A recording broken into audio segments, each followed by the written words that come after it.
Hi viewers, welcome to metro style. வீடியோக்குள்ள போகிறதுக்கு முன்னாடி மெட்ரா ஸ்டைலை சப்ஸ்கிரைப் பண்ணாதவங்க சப்ஸ்கிரைப் பண்ணிட்டு கொஞ்சம் சப்போர்ட் பண்ணுங்க. வாங்க வீடியோக்குள்ள போகலாமா? கார்த்தி ரேவதி சீரியல்ல என்ன நடந்துட்டு இருக்குன்னு பார்க்கலாமா? கார்த்தி ரொம்ப கடுமையா போட்டி போட்டுட்டு இருக்காரு. எப்படியாவது அந்த படம் நம்மளுக்கு கிடைக்கணும் அப்படின்னு சொல்லிட்டு போட்டி போட்டுட்டு ரெண்டு பேரும் மாத்தி மாத்தி விலையை ஏத்தி விட்டுட்டு இருக்காங்க. என்னம்மா நீங்க ரெண்டு பேரும் என்ன நினைச்சிட்டு இருக்கீங்க? உங்ககிட்ட பண காசுலாம் நிறைய இருக்கலாம், ஆனா கார்த்தியும் மருதும் கேட்கறத பார்த்தா எத்தனை லட்சமா இருந்தாலும் ரெண்டு பேரும் அமைதியா இருக்கிற மாதிரியே தெரியல. அப்படி இருக்கிற சூழ்நிலையில ரெண்டு பேரும் போட்டி போட்டது போதும், நாங்களே ஒரு முடிவு எடுத்துக்கிறோம். இந்த ரெண்டு பூல எந்த பூப்பா வேணும் அப்படின்னு சொல்லி மனசுல நினைச்சுக்கோ அப்படின்னு சொல்லி கேட்டுட்டு இருக்காங்க. உடனே மருது வந்து எல்லோ கலர் அப்படின்னு சொல்லிடுறாரு. கார்த்திக்கு வேற வழியே கிடையாது, ரெட் பூ தான் இருக்கு சரின்னு சொல்லிட்டு கார்த்தி ரெட் பூவே செலக்ட் பண்ணிடுறாரு. என்ன கார்த்தி எல்லோ கலர் பூ கிடைக்கலன்னு வருத்தமா என்ன? எந்த பூவா இருந்தா என்ன, அப்படியே நீங்க நினைச்ச கலர் தான் வரப்போகுது, அப்புறம் என்ன கவலை கார்த்தி சரின்னு சொல்லிட்டு அங்க இருந்து ஒரு பாப்பாவை கூப்பிட்டு இந்த ரெண்டு சீட்ல ஏதாவது ஒரு சீட் எடுமா அப்படின்னு சொல்லி சொல்றாங்க. அந்த பாப்பாவும் ஒரு சீட் எடுத்து அவங்க கையில கொடுக்குது. சிச்சோ ரொம்ப பரபரப்பா இருக்கே, என்ன கலர் வரப்போகுதுன்னு. ரெட்டா எல்லோவா? கார்த்தி ஜெயிப்பீங்களா இல்ல மருது ஜெயிப்பாரா? எல்லாரும் என்ன கலர் வரப்போகுதுன்னு ரொம்ப பரபரப்பா இருக்காங்க. ரேவதிக்கு டென்ஷன்னா அவங்க மூஞ்சிலே தெரியுதுப்பா. அப்படி ஒரு சொல்ல முடியாத டென்ஷன். ரேவதி ரொம்ப டென்ஷன் எடுத்துக்காதீங்க, எல்லாம் நல்ல விஷயமா தான் வரும். ரேவதியும் டென்ஷனோட எம்டி சார் முகத்தையே பார்த்துட்டு இருக்காங்க. உடனே நினைக்கிறாங்க கண்டிப்பா எம்டி சார் செலக்ட் பண்ண பூ தான் வரணும் அப்படின்னு சொல்லி மனசுல நினைச்சிட்டு இருக்காங்க. ரொம்ப கவலைப்பட்டுக்காதீங்க ரேவதி, கண்டிப்பா அந்த கலர் பூ தான் வரும். ஒரு பக்கம் ரேவதி பரபரப்பா இருக்க, இன்னொரு பக்கம் வந்து ரோகிணி வந்து சொல்றாங்க இங்க பாரு ரேவதி கவலைப்படாத, கண்டிப்பா எம்டி சார் சொன்ன கலர் தான் வரும் பாரு அப்படின்னு சொல்லிட்டு இருக்காங்க. அதுக்கு ரேவதி சொல்றாங்க அக்கா நீ சும்மாவே இருக்க மாட்டியா, கொஞ்ச நேரம் சும்மா இரு அப்படின்னு சொல்லிட்டு இருக்காங்க. நானே ரொம்ப டென்ஷன்ல இருக்கேன், நீ வேற ஒரு பக்கம் காமெடி பண்ணிட்டு இருக்க அப்படின்ட்டு இருக்காங்க. உனக்கு எப்படி தெரியும் எந்த கலர் வரும்னு? எந்த கலர் வரும்னு உனக்கு தெரியுமா? அப்ப எதுக்கு நீ இப்படிலாம் சொல்ற அப்படின்னு சொல்லிட்டு ரொம்பவே டென்ஷனா பேசிட்டு இருக்காங்க. ரேவதி எல்லாருக்குமே தெரியும் எப்படியோ கார்த்தி செலக்ட் பண்ண பூ தான் வரப்போகுது, நீங்க வேணா பாருங்களேன், அப்ப உங்க அக்கா சொன்னது கரெக்ட் தான் நீங்களே சொல்லுவீங்க. பக்கம் ராஜராஜன் வந்து கடவுளை ரொம்ப வேண்டிட்டு இருக்காரு, என்னோட பிள்ளைங்களை நீ பார்த்து பண்ணி எனக்கு நம்பிக்கை இருக்கா அப்படின்னு சொல்லிட்டு. இன்னொரு பக்கம் மருந்து நினைச்சிட்டு இருக்காங்க, ரொம்பவே பில்டப் பண்றாங்களே ஆனா சீட்டை தான் ஓபன் பண்ண மாட்டாங்க அப்படின்னு சொல்லி நினைச்சிட்டு இருக்காங்க. அது அப்படி என்ன அவசரம், கண்டிப்பா நீங்க நினைச்ச பூ மட்டும் வராது, வேணா பாருங்களேன், இந்த தடவையும் பெரிய பல்ப் தான் உங்களுக்கு போங்க. ஒரு பக்கம் சீட்டை ஓபன் பண்றாங்க, எல்லாருக்கும் வந்து டென்ஷன் பயங்கரமா ஏறி போயிருக்கு. ஒரு பக்கம் ராஜராஜன், ஒரு பக்கம் மயில், இன்னொரு பக்கம் ரோகிணி, எல்லாருமே வந்து சாமி கும்பிட்டு இருக்காங்க. ஒரு பக்கம் ஈஸ்வரி, ஒரு பக்கம் சந்திரகலா, அவங்க தான் முக்கியமான பாட்டே இந்த சீன்ல. அவங்களும் ரொம்ப டென்ஷனா இருக்காங்க எந்த கலர் பூ வரப்போகுதுன்னு. ஆனா இந்த இடத்துல நம்ம கார்த்தியை பத்தி சொல்லியே ஆகணும். எப்பவுமே போல ரொம்ப டென்ஷன் எடுத்துக்காம ரொம்ப கேஷுவலா இருக்காரு. இந்த மனுஷனால எப்படிதான் இவ்வளவு கேஷுவலா இருக்க முடியுதோ தெரியல. அடடே ஒரு வழியா கார்த்தி செலக்ட் பண்ண ரெட் கலர் பூவே வந்துருச்சு, எல்லாருக்குமே ரொம்ப சந்தோஷம். சொல்ல போனா ரேவதிக்கு தான் சொல்லணும், இவ்வளவு நேரம் அவங்க முகத்துல ஒரு டென்ஷன் தாண்டவம் ஆடிட்டு இருந்துச்சு, ஆனா இப்பதான்பா அவங்க முகத்துல வந்து மலர்ச்சி தெரியுது. எல்லாரும் இதை பார்த்து ரொம்பவே சந்தோஷப்பட்டு இருக்காங்க. ஆனா நம்ம ஈஸ்வரியும் சந்திராவும் இதை பார்த்து டென்ஷன் தானே ஆயிட்டு இருப்பாங்க. இங்கப்பா அந்த மருது அவரை பத்தி சொல்லவே வேணாம், அவருக்கு அதை விட ஷாக்கிங்ல நிக்கிறாருப்பா. இன்னைக்கு மட்டும் இல்ல மருது, நீங்க செலக்ட் பண்ண எந்த விஷயமே உங்களுக்கு கிடைக்காது, அதை கார்த்தி கிடைக்கவும் விட மாட்டாரு உங்களுக்கு. இன்னொரு பக்கம் நம்ம மயில் இருக்காரு, ஜாலியா கை தட்டி சந்தோஷப்பட்டு இருக்காரு. கொஞ்ச நேரத்துல நம்ம மயில் வாங்கணும் குழந்தையா ஆயிடாரு ஏ அப்படின்னு சொல்லிட்டு. மயில் வாங்கணும் அங்க அவங்க அத்தை முறைக்கிறாங்க பாருங்க. உடனே அவர் ஜாலியா கை தட்டி சிரிச்சிட்டு இருக்கிறத பார்த்துட்டு ஈஸ்வரி வந்து மயில் வாகனத்தை பார்த்து முறைச்சிட்டு இருக்காங்க. உடனே அச்சோ பாக்குறாங்களே அப்படின்னு சொல்லிட்டு அமைதியா இருந்துறாரு. மயில் வாகனம் அத்தை மேல அவ்வளவு பயமா என்ன? எல்லாரும் சந்தோஷமா இருக்க வேண்டிய நேரத்துல இந்த ஈஸ்வரியும் சந்திரகலாவும் மூஞ்சி தூக்கி வச்சிட்டு இருக்காங்கப்பா. நம்ம ரேவதி நினைச்ச மாதிரியே கார்த்தி செலக்ட் பண்ண பூவே வந்துருச்சு. என்ன ரேவதி இப்ப சந்தோஷமா? ரேவதி நீங்க மருது தானே கல்யாணம் பண்ணிக்க போறீங்க, அப்ப அவர் நினைச்ச பூ தானே வரணும்னு ஆசைப்படணும். ஆனா இந்த இடத்துல நீங்க காதலிக்கிற எம்டி சார் நினைச்ச பூ தான் வரணும்னு ஆசைப்பட்டிருக்கீங்க. ஆசைப்பட்ட மட்டும் போதுமா, போய் அவங்க கிட்ட சொல்லணும், அப்பதானே அவங்களுக்கு தெரிய வரும் நீங்க லவ் பண்றீங்களா இல்லையான்னு. உடனே இந்த இடத்துல ஈஸ்வரன் நினைக்கிறாங்க சரி இந்த புடவை இல்லைன்னா என்ன, வேற இடத்துல வேற புடவை வாங்கிக்கலாம் அப்படின்னு சொல்லி நினைச்சிட்டு இருக்காங்க. ஆனா ஈஸ்வரி இப்போ இந்த இடத்துல நீங்க நினைச்ச புடவை கிடைக்கல, அதுவே உங்களுக்கு பெரிய அவமானமா தானே இருக்கும். கார்த்தி வந்து சாமி கும்பிட்டு அதை கொடுத்துட்டு அப்படியே வாங்கிடுறாங்க கையில. கார்த்தி சொல்றாங்க நான் சொன்ன தொகை இதுல இருக்கு அப்படின்னு சொல்லிட்டு இருக்காங்க. அப்படிலாம் இல்ல, அந்த கடவுளே உனக்கு நல்லபடியா அமைச்சு கொடுத்திருக்காரு எல்லா விஷயத்தையும், அப்படி இருக்கும்போது இதெல்லாம் வாங்கினா சரிப்பட்டு வராது அப்படின்னு சொல்லிட்டு இருக்காங்க. கார்த்தி சொல்றாங்க அதெல்லாம் ஏன் நீங்க யோசிக்கிறீங்க, இதை வந்து வேற எதுக்காவது செலவுக்கு வச்சுக்கோங்க இந்தாங்க சொல்லிட்டு அந்த தொகையும் அவங்க கிட்ட கொடுத்துடுறாங்க. உங்களுக்கு ரொம்ப பெரிய மனசுப்பா அப்படின்னு சொல்லிட்டு அந்த இடத்துல வராங்க. மாப்பிள்ள இனி நீங்க என்ன செய்ய போறீங்க, இது அப்படியே போய் நீங்க வந்து ரேவதி கிட்ட கொடுத்தா கண்டிப்பா உங்க மேல சந்தேகப்படதான் செய்வா. இந்த இடத்துல ரோகிணி கேக்குறாங்க ஆமா மாமா இதை போய் இப்படி நீங்க அவகிட்ட கொடுப்பீங்க, ஏற்கனவே கேள்வி மேல கேள்வி கேட்டு எங்களெல்லாம் கொல்றா, இதை மட்டும் அவ கையில போய் கொடுத்தீங்கன்னா கேள்வி கேட்டு ஒரு வழி ஆக்கிடுவா அப்படின்னு சொல்லிட்டு இருக்காங்க ரோகிணி. தங்கச்சியை பத்தி ரொம்ப புரிஞ்சு வச்சிருக்காங்க ரோகிணி. என்ன கார்த்தி என்ன பண்ண போறீங்க, எப்படி கொடுக்க போறீங்க புடவைய? கார்த்தி வந்து அந்த இடத்துல சரி நம்ம யோசிக்கலாம் எப்படி கொடுக்கறது அப்படின்னு சொல்லிட்டு இருக்காங்க. ரேவதி நினைச்சிட்டு இருக்காங்க ஒரு பக்கம் நான் வந்து கார்த்தி சார் கிட்ட டைரக்டா போய் கேட்டுக்க போறேன், இனி யார் என்ன நினைச்சா நம்மளுக்கு என்ன, நான் யார பத்தியும் கவலைப்பட போறது கிடையாது அப்படின்னு சொல்லி நினைச்சிட்டு இருக்காங்க.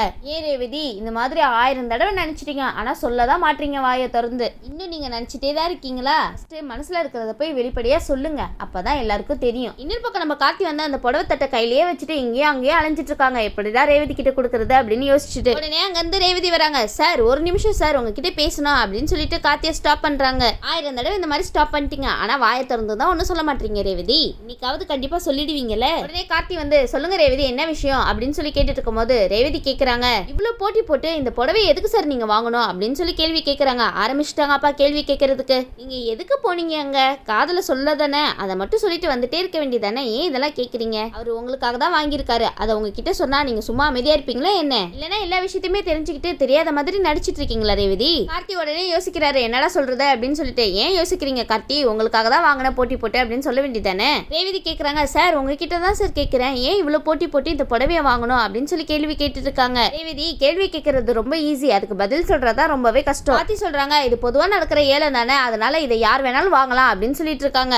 ஆனா ரேவதிக்கு ஒரே டவுட், இவ்வளவு கஷ்டப்பட்டு போட்டி போட்டு இந்த புடவையை என்ன சார் பண்ண போறீங்க அப்படின்னு சொல்லி கேட்டுட்டு இருக்காங்க. ரேவதி அதெல்லாம் உங்களுக்கு எதுக்கு, அவர் என்ன வேணாலும் பண்ணிட்டு போட்டுமே நீங்க எதுக்கு கேள்வி கேட்கறீங்க, சொல்ல வந்த விஷயத்த முதல்ல சொல்லுங்க ரேவதி, அதெல்லாம் அப்புறமா கேட்டுக்கலாம். ரேவதி ரொம்ப தயங்கி தயங்கி கேட்டுட்டு இருக்காங்க. சார் வாயில இருந்து இது உனக்கு தான் ரேவதி அப்படின்னு சொல்லுவாரா இல்லையான்னு. ஆனா அவர் தான் ரொம்ப குசும்பு பிடிச்சவராச்சே, சொல்லுவாரா என்ன? கார்த்தி உடனே கேக்குறாங்க, நீங்க என்ன கேட்க வரீங்கன்னு எனக்கு புரியலையே ரேவதி அப்படின்னு சொல்லிட்டு இருக்காங்க. கார்த்தி உங்களுக்கா புரியல, இல்ல புரியாத மாதிரி நடிச்சிட்டு இருக்கீங்களா? ரேவதி கேக்குறாங்க, இல்ல சார் நீங்க கல்யாணம் பண்ற பொண்ணுக்கு கொடுக்க போறீங்களோன்னு நினைச்சேன், அதுதான் கேட்டேன் அப்படின்னு சொல்லிட்டு இருக்காங்க. ரேவதி அவர் யார கல்யாணம் பண்ண போறாரு, இப்போதைக்கு அவர் கல்யாண பேச்சு எடுக்கலையே, உங்களுக்கு தானே கல்யாணம், அவர்கிட்ட போய் கேட்டுட்டு இருக்கீங்க. தைரியத்தை வர வச்சுட்டு கேட்க வேண்டியதானே, எனக்காக தானே சார் இந்த புடவையை வந்து ஏலத்துல வாங்குனீங்க அப்படின்னு சொல்லி கேட்க வேண்டியதானே. என்ன ரேவதி நீங்க எல்லா விஷயத்தையுமே தயங்கி தயங்கி கேட்டுட்டு இருக்கீங்க, அவர் உங்களோட எம்டி சார், என்ன வேணாலும் கேளுங்க, கண்டிப்பா உங்களுக்காக அந்த புடவையை கூட தருவாரு. கார்த்தி இந்த இடத்துல ஒரு அருமையான விஷயம் சொல்லிட்டு இருக்காரு, இந்த புடவை வந்து யார் கையில போய் சேரணுமோ அவங்க கையில கண்டிப்பா போய் சேரும் அப்படின்னு சொல்லிட்டு இருக்காரு. உடனே ரேவதி அந்த புடவையை பார்த்து சந்தோஷப்பட்டு இருக்காங்க, என் கையில வந்து சேர்ந்தா எவ்வளவு நல்லா இருக்கும் அப்படின்ட்டு. ரேவதி ஒன்னும் கவலைப்பட்டுக்காதீங்க, உங்க கையில தான் வந்து சேர போது பாருங்க. உடனே அவங்க அப்பா அங்க இருந்து வராரு, என்னாச்சுமா ஏன் இங்க நின்றுட்டு இருக்கா அப்படின்னு சொல்லி கேட்கும் போது ரேவதி சொல்றாங்க, சார் வந்து அந்த புடவையை என்கிட்ட கொடுப்பாங்கன்னு நினைச்சேன், ஆனா என்கிட்ட தரல அப்படின்னு சொல்லி ரொம்பவே ஃபீல் பண்ணிட்டு இருக்காங்க. நீ ஆசைப்பட்ட விஷயம் உனக்கு கண்டிப்பா கிடைக்கும், எங்க போயிட போகுது அப்படின்னு சொல்லிட்டு இருக்காரு. ரேவதி வந்து சரிப்பா அப்படின்னு சொல்லிட்டு அந்த இடத்துல இருந்து கிளம்பிடுறாங்க. உடனே ரேவதி நினைக்கிறாங்க, என்னடா இது, எனக்கு என்னைக்குமே இல்லாத தைரியம், இன்னைக்கு வந்து நானா அவர்கிட்ட போய் டைரக்டா கேட்டேன், ஆனா அதுக்கு அவரு எதுவுமே பதில் சொல்லாம எல்லா விஷயத்தையுமே சுத்தி வலிச்சு பேசிட்டு போறாரு, என்னடா நடக்குதுங்க அப்படின்னு சொல்லிட்டு நினைச்சிட்டு இருக்காங்க ரேவதி. இந்த பக்கம் ஈஸ்வரி நினைச்சிட்டு இருக்காங்க, என்னடா இது, சின்ன சின்ன விஷயத்துல கூட என்னால ஜெயிக்க முடியலையே, அவன் கிட்ட போய் தோத்து போறான் அப்படின்னு சொல்லி நினைச்சிட்டு இருக்காங்க. ஈஸ்வரி நீங்க சின்ன விஷயத்துல மட்டும் இல்ல, ரொம்ப பெரிய விஷயமா இருந்தாலும் ஜெயிக்க மாட்டீங்க. உடனே மருது இந்த இடத்துல சொல்றாரு, ஆன்ட்டி இந்த மாதிரி நான் வந்து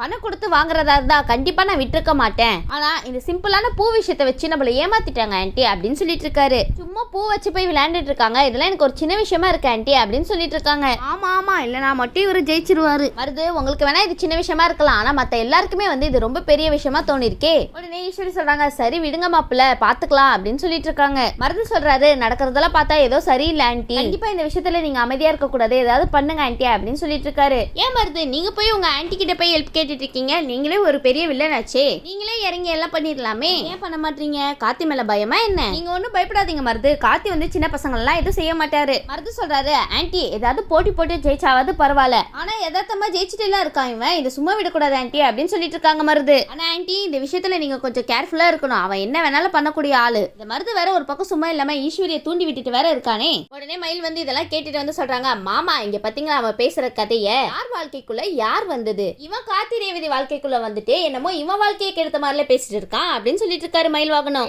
சூப்பரா கேட்டீங்க போங்க, ஆனா இவன் பேசுற பேச்ச பாத்தீங்களா மாமா, இவன் என்னமோ நல்லவ மாதிரியும் கார்த்தி வந்து இப்பதான் வந்து இவங்க வாழ்க்கையை கெடுத்த மாதிரி பேசிட்டு இருக்கான். அதுக்கு ராஜராஜன் சொல்றாங்க, ஆமாப்பா சில பேர் அப்படிதான், அவளுக்கு சொந்தமே இல்லாத இடத்துல சொந்தம்னு சொல்லிட்டு இருக்கிறவனையும் தள்ளி வைக்கணும் தான் ஆசைப்பட்டு இருப்பானுங்க, அந்த வகையை சேர்ந்தவனா தான் இவன் இருப்பான் அப்படின்னு சொல்லிட்டு இருக்காங்க ராஜராஜன். உடனே மருது கிட்ட போய் கேக்குறாங்க, ஏண்டா உனக்கு ஏண்டா இந்த மாதிரி எல்லாம் புத்தி போயிட்டு இருக்கு, நீ கொஞ்ச நேரம் கூட சும்மா இருக்க மாட்டியாடா, ஏண்டா இப்படி எங்க வாழ்க்கையை கெடுக்கிறா அப்படின்னு சொல்லி மயில்வாகனம் ஒரு பக்கம் கேட்டுட்டு இருக்க. அதுக்கு மருது சொல்றாங்க, இங்க பாருங்க உங்ககிட்ட பேசுற அளவுக்குலாம் எனக்கு டைம் இல்ல அப்படின்னு சொல்லிட்டு இருக்காங்க. மருது அப்படி என்னப்பா வேலை பார்க்க போறீங்க? உடனே இளையராஜா கிட்ட வந்து நம்ம கார்த்தி பேசிட்டு இருக்காங்க, டேய் நான் ஒரு சூப்பரான ஐடியா வச்சிருக்கேன்டா. அதுக்கு இளையராஜா கேக்குறாங்க, அப்படி என்ன ஐடியா மாப்பிள்ள வச்சிருக்க சொல்லு அப்படின்னு சொல்லி கேட்டு இருக்கும் போது, இந்த புடவைய நீ தான் ரேவதி கிட்ட போய் சேர்க்கணும் அப்படின்னு சொல்லிட்டு இருக்காங்க. அச்சோ என்ன கார்த்தி, நீங்களா போய் உங்க கையால கொடுத்தாதானே நல்லா இருக்கும், அவரை போய் கொடுக்க சொல்றீங்க. அதுக்கு இளையராஜாவும் சரி மாப்பிள்ள மாப்பிள்ள நீ சொன்ன மாதிரியே பண்ணிடலாம், எப்படியாவது ரேவதி கிட்டே இந்த புடவையை போய் சேர்த்துடுறேன் அப்படின்னு சொல்லிட்டு இருக்காரு. ஆனா எப்படி சீப்பிங்க? அதுதான் நம்ம கார்த்தியோட புத்திசாலித்தன பிளானே.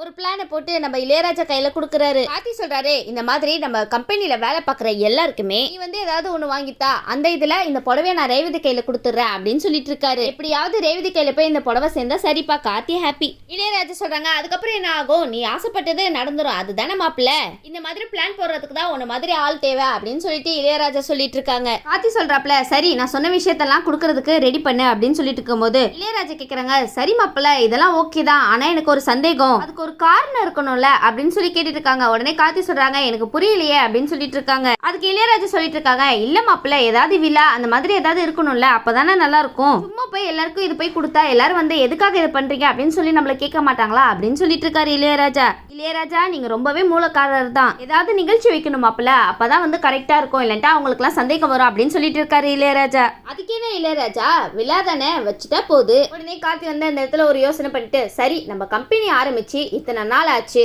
அது மட்டும் இல்லாம நம்மளுக்கு பெரிய பெரிய ப்ராஜெக்ட் எல்லாம் கிடைச்சிருக்கு, அதனால ஒரு சின்ன கிஃப்ட் கொடுக்குறோம் அப்படின்னு சொல்லிட்டு, என்ன நான் சொல்றது கரெக்டா அப்படின்னு சொல்லி கேட்டுட்டு இருக்காரு கார்த்தி. இளையராஜா கேக்குறாங்க, சரி மாப்பிள்ள புடவை மட்டும் தான் வைக்கணுமா, வேற ஏதாவது வச்சு கொடுக்கணுமா அப்படின்னு சொல்லி கேட்டுட்டு இருக்காங்க. ஏன் இளையராஜா ஒரு வைர மோதிரம் இல்லைன்னா ஒரு தங்க மோதிரத்தையும் சேர்த்து வச்சு கொடுங்களேன். கார்த்தி சொல்றாங்க, சரிடா ஏதாவது டிஃபரெண்டாவே இருக்கட்டும் அப்படின்னு சொல்லிட்டுறாங்க. உடனே இந்த இடத்துல கார்த்தி சொல்றாங்க, சரி இது உன்னோட வேலை, இந்த புடவையை எப்படியாவது நீ ரேவதி கையில போய் சேர்க்கணும் அப்படின்னு சொல்லிட்டு இருக்காங்க.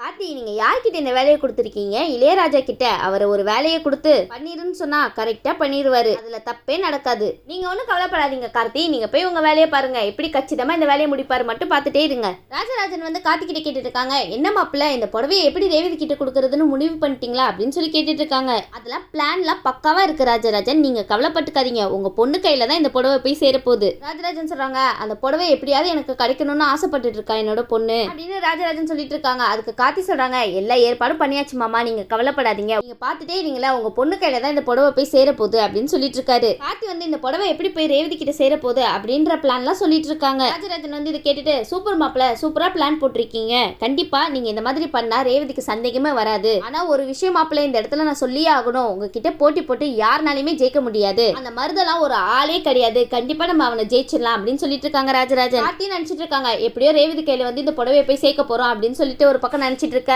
நம்ம ஈஸ்வரி சந்திரகலா சும்மா இருப்பாங்களா. உடனே அவங்க ஒரு பிளான் போடுறாங்க.